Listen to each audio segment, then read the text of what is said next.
सभी भाई बहन बच्चों को दोस्तों को नमस्कार, सत श्री अकाल, आदाब, जय प्रभु यीशु मसीह की। कैसे हैं आप लोग? आशा करता हूँ खुश होंगे, आनंदित होंगे, सुरक्षित होंगे और भला चंगा होंगे।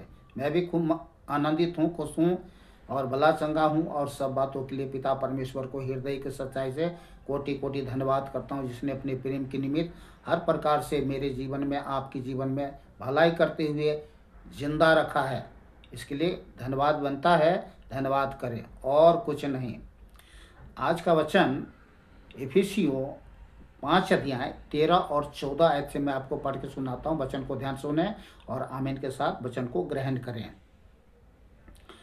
पर जितने कामों पर उल्हाना दिया जाता है वे सब ज्योति से प्रकट होते हैं, क्योंकि जो सब कुछ को प्रकट करता है वह ज्योति है, अर्थात परमेश्वर है।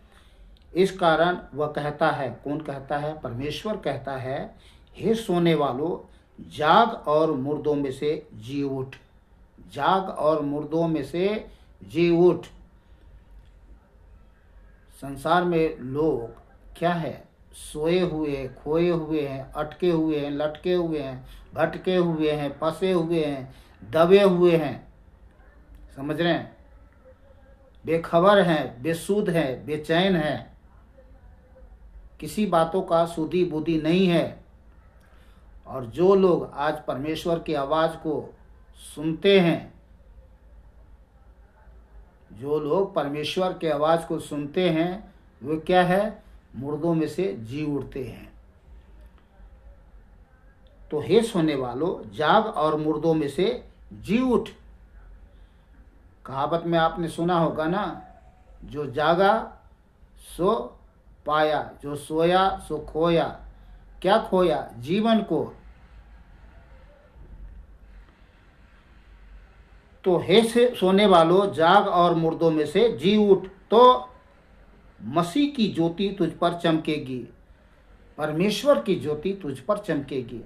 आज जो लोग संसार में प्रभु यीशु मसीह की आवाज को सुन लिया है, मान लिया है कि जिंदा परमेश्वर, भला परमेश्वर, दयालु परमेश्वर, अनुग्रहकारी, करुणामय परमेश्वर, प्रेमी परमेश्वर, जो जगत के सभी मनुष्य से प्यार करता है, अपनी हर प्रकार से भलाई उनके जीवन में, किनके जीवन में? जो उस जीवित अद्वित परमेश्वर यीशु पर विश्वास करते हैं, जीवन पाते हैं, भलाई पाते हैं। आज संसार में लोग क्या है? भीड़ के भीड़ लोग प्रभु मसीह यीशु के पास आ रहे हैं। क्यों आ रहे हैं? क्योंकि उनके कानों में आज आवाज जा रही है। और जो लोग परमेश्वर के आवाज को सुनते हैं, वे लोग क्या है? मुर्दों में से जी उठते हैं। संसार में आज लोग क्या है? मुर्दों की तरह पड़ा हुआ है, सोया हुआ है, खोया हुआ है, अटका हुआ है, लटका हुआ है, धंसा हुआ है, फंसा हुआ है। और जो प्रभु यीशु मसीह की आवाज सुनते हैं, वो क्या है? मुर्दों में से जी उठते हैं और अनंत काल का जीवन पाते हैं।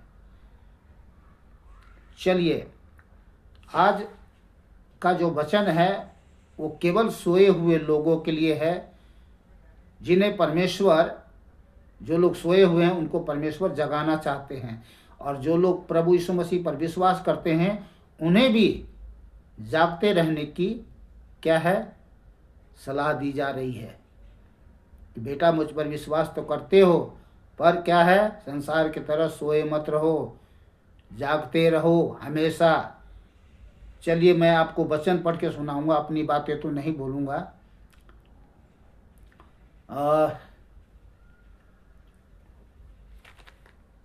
पहला कुरिन्थियों 15 अध्याय 34 आयत में लिखा है, धर्म के लिए जाग उठो और पाप न करो, क्योंकि कुछ ऐसे हैं जो परमेश्वर को नहीं जानते।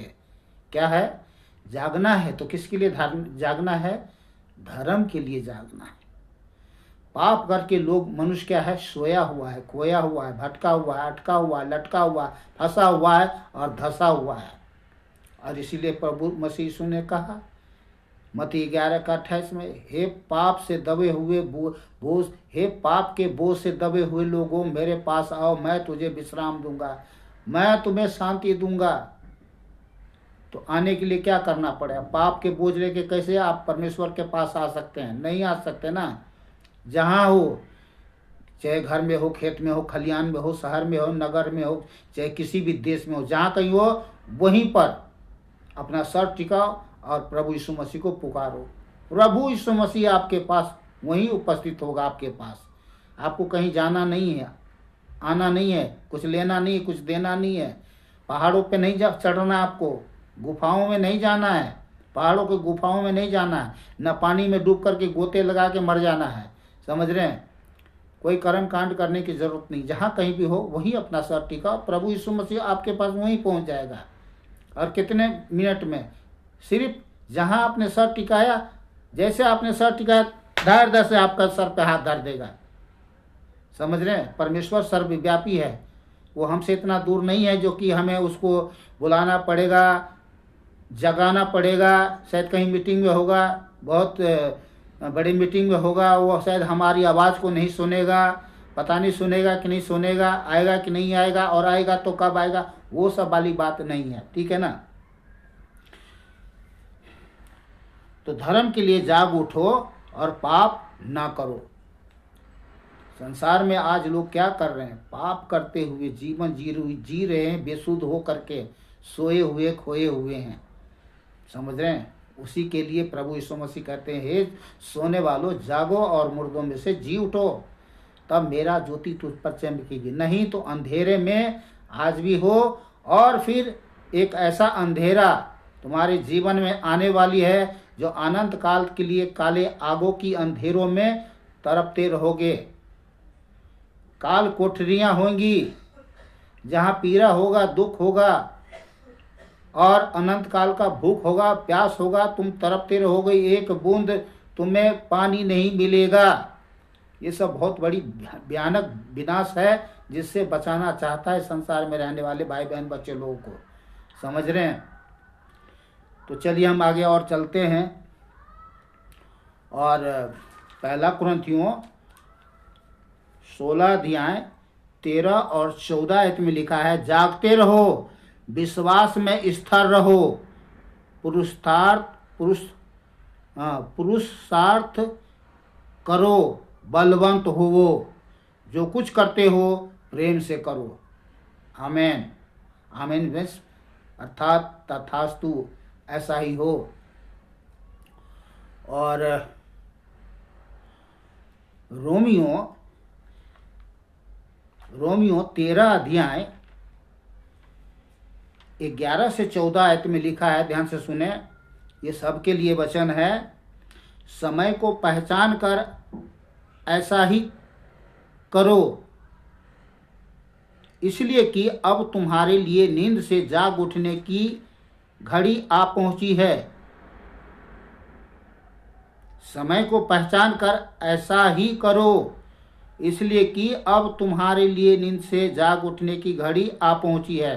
तो संसार में रहने वाले भाई बहन बच्चे लोग, आपके लिए क्या है? जाग उठने की घड़ी आ पहुंची है। अगर आज नहीं जागते हो तो कभी नहीं जागोगे। ध्यान कर लेना इस बात को। तो घड़ी आ पहुंची है, क्योंकि जिस समय हमने विश्वास किया था, उस समय के विचार से अब हमारा उद्धार निकट है। तो ये परमेश्वर के लोगों के लिए भी है कि परमेश्वर के लोगों के लिए क्या है? उद्धार निकट है, और उनका भी उद्धार होगा जो जीवित अद्वित परमेश्वर यीशु पर विश्वास कर लेंगे। रात बहुत बीत गई है और दिन निकलने पर है, इसलिए हम अंधकार के कामों को त्याग कर ज्योति की हथियार बांध ले।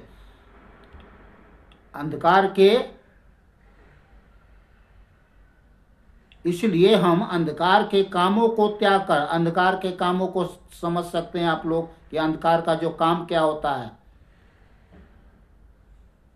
झूठ, चोरी चकारी, छिनालापन, तेरा मेरा बखेरा, ऊंच नीच, बैर निंदा, लड़ाई झगड़ा, पता न जाने क्या कुछ लोग करते आ रहे हैं वो सब छोड़ना है। तो अंधकार के कामों को त्याग कर ज्योति की हथियार बांध लो। जैसा दिन को शोभा देता है वैसा ही हम भी सीधी चाल चलें, न कि लीला, क्या है लीला, बोलते हैं लीला, तो लीला क्रीड़ा और पियक्करपन, लीला क्रीड़ा जानते हैं बेविचार छेनालापन सब है न, और पियक्करपन मौजा ही मौजा, रात को पीते हैं और मौजा ही मौजा करते हैं और बहुत सारे पाप करते हैं। तो पियक्करपन में न बेविचार और न लुचपन में और न झगड़े और डाह में, वरन प्रभु यीशु मसीह को पहन लो और शरीर की अभिलाषाओं को पूरा करने का उपाय न करो। जो लोग शरीर की अभिलाषाओं को उपाय करने की क्या करते हैं, उपाय करना चाहते हैं, वे लोग हमेशा महापाप में जीवन जीते हैं, समझ रहे हैं, और पाप करते हैं। जो शैतान चाहता है वही करते हैं। तो अपनी आत्मा को बचा लो, आप आत्मा को बचाना चाहते तो बचा लो और प्रभु यीशु मसीह को पहन लो। प्रभु यीशु मसीह को कैसे पहनोगे? विश्वास करो। प्रभु यीशु मसीह को पहनने का तात्पर्य क्या है? प्रभु यीशु मसीह को अपने जीवन में ग्रहण करना। प्रभु यीशु मसीह कोई वस्तु नहीं है जो पहन लो। हाँ, प्रभु यीशु मसीह को पहन लेने का तात्पर्य यही है, प्रभु यीशु मसीह के सत्य वचन को ग्रहण करना, प्रभु यीशु मसीह की बातों को मान लेना, उसके चरण में अपना जीवन समर्पित करना।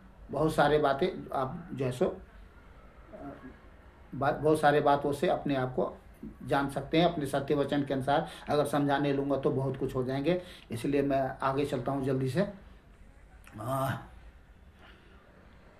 चलते हैं आपको पहला थिस्सलुनीकियों 5 अध्याय 1 से 8 आयत तक मैं यहाँ पर जो है संसार के लोग, संसार में जो रहने वाले भाई बहन बच्चे हैं उनके लिए भी और परमेश्वर के लोगों के लिए भी कहा जा रहा है। क्या पर हे भाइयों, इसका प्रयोजन नहीं कि समयों और कालों के विषय में तुम्हारे पास कुछ लिखा जाए। तो अब कुछ लिखा नहीं जाएगा, जो लिखा हुआ है वही आपको पढ़ के सुनाया जाता कि आप लोग सावधान हो जाए, सचेत हो जाए, चौकस हो जाए और जाग जाएं। क्योंकि तुम आप ठीक जानते हो कि जैसा रात को चोर आता है वैसा ही प्रभु का दिन आने वाला है। और जो प्रभु का दिन आने वाला है वो देखिए कैसा भयानक दिन आने वाला है। जब लोग कहते होंगे कुशल है और कुछ भी भय नहीं, तो उन पर एकाएक विनाश आ पड़ेगा। तो विनाश आ पड़ेगा तो क्या विनाश आप चाहते हो कि आपका विनाश हो जाए? संसार में रहने वाले भाई बहन बच्चे लोग, आप चाहते हो कि आपका विनाश हो जाए? तो सोए रहो, खोए रहो और दुनिया में बेसुध और बेचैन होकर के जीवन जियो। नहीं बचना है तो क्या है, जाग जाओ। तो जब लोग कहते होंगे कि कुशल है और कुछ भी भय नहीं, तो उन पर एकाएक विनाश आ पड़ेगा। जिस प्रकार गर्भवती पर पीड़ा और वे किसी रीति से न बचेंगे, तो कोई बचने का उपाय नहीं होगा। तो बचना चाहते हो तो बच सकते हो। पर हे भाइयों, तुम तो अंधकार में नहीं हो कि वह दिन तुम पर चोर के समान आ पड़े। ये प्रभु के लोगों को कहा जा रहा है, क्योंकि तुम सब ज्योति की संतान और दिन की संतान हो। हम न रात के हैं न अंधकार के हैं। इसलिए हम दूसरों के समान सोते न रहे, पर जागते रहें और सावधान रहें। दूसरों के समान हम सोते न रहें, पर जागते और सावधान रहें। क्योंकि जो सोते हैं वे रात ही को सोते हैं, और जो मतवाले होते हैं वे रात ही को मतवाले होते हैं।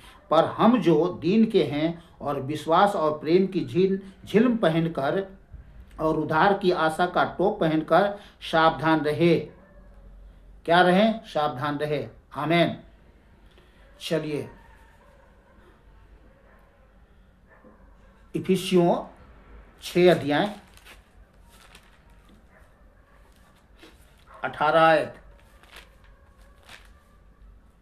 इफिसियों 6 अध्याय 18 आयत में लिखा है, हर समय और हर प्रकार से आत्मा में प्रार्थना और विनती करते रहो और इसलिए जागते रहो कि सब पवित्र लोगों के लिए लगातार विनती किया करो।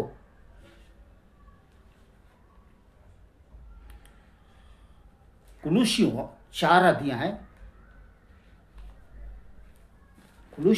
अध्याय 2 आयत। प्रार्थना में लगे रहो और धन्यवाद के साथ उसमें जागते रहो। मत्ती 24 अध्याय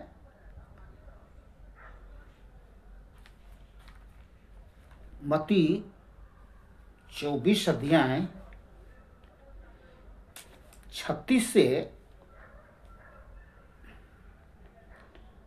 40 आयत तक मैं आपको पढ़ के सुना दे रहा हूं।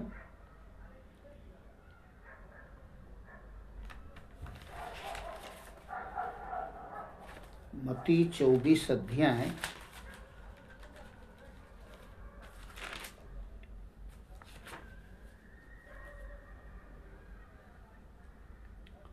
36 से 40 तक मैं पढ़ के सुना रहा हूं आपको। उस दिन और उस घड़ी के विषय में कोई नहीं जानता, न स्वर्ग के दूत और न पुत्र, परंतु केवल पिता। जैसे नूह के दिन थे वैसा ही मनुष्य के पुत्र का आना भी होगा।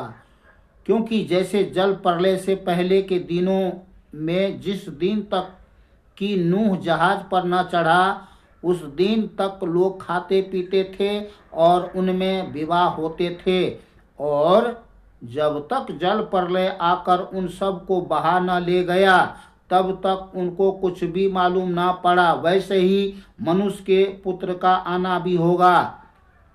उस समय 2 जन खेत में होंगे, एक ले लिया जाएगा और दूसरा छोड़ दिया जाएगा।